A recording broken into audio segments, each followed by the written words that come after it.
Should you invest or pay off debt? Very important. When you're juggling between investing and paying off debt, the decision can feel overwhelming. Let's break it down into actionable steps to help you make the best choice for your financial future. Understand the nature of your debt. Not all debt is created equal. Start by categorizing your debt. High-interest debt. This includes credit cards or payday loans with interest rates often exceeding 15%. These debts are financial emergencies. Paying them off should be your top priority because the cost of the interest is likely higher than the returns you'd get from most investments.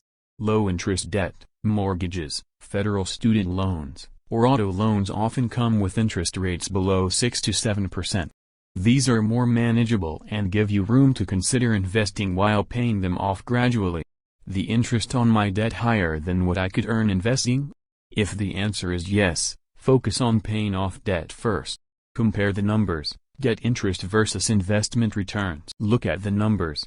Historically, the stock market averages an 8 to 10% annual return. If your debt has an interest rate of 4%, you might earn more in the long term by investing. However, investing involves risk. There's no guarantee you'll see consistent returns, especially in the short term. Paying off debt, on the other hand, provides a guaranteed return equal to the interest rate you're avoiding. Use this rule of thumb. If the interest rate on your debt is above 6 to 7%, prioritize paying it off. If it's below 4 to 5%, consider investing. For debt rates in the 4 to 7% range, it depends on your financial goals and risk tolerance. Build a safety net first.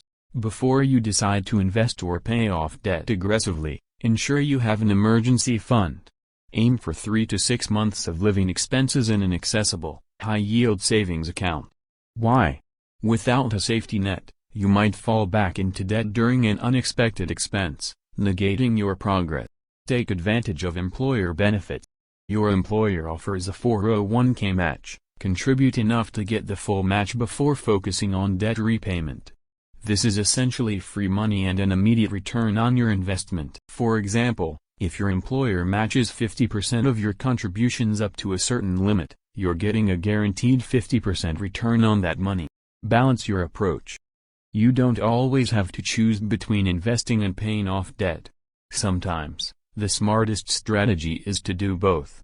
For instance, allocate part of your budget to pay down high-interest debt. Simultaneously, invest in tax-advantaged accounts like a 401k, IRA, or HSA to take advantage of compound growth and potential tax benefits. Example, if you can save $500 per month, consider using $300 for debt repayment and $200 for investments. Consider psychological factors.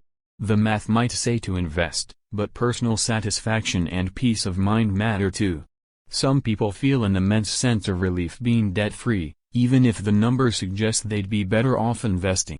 Others may prefer the growth potential of investments over the slow grind of debt payments.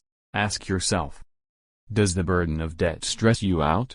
Or do you feel comfortable with debt as long as you're working toward long-term wealth? Align with your financial goal. Your financial goals should guide your decision. If retiring early, buying a home, or building generational wealth is a priority, investing may take precedence.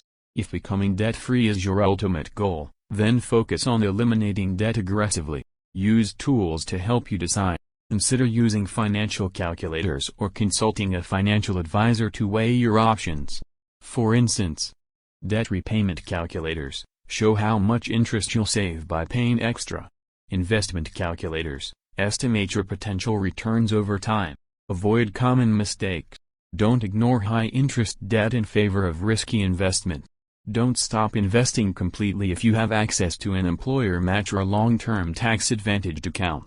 Don't forget your emergency fund. Financial stability comes first.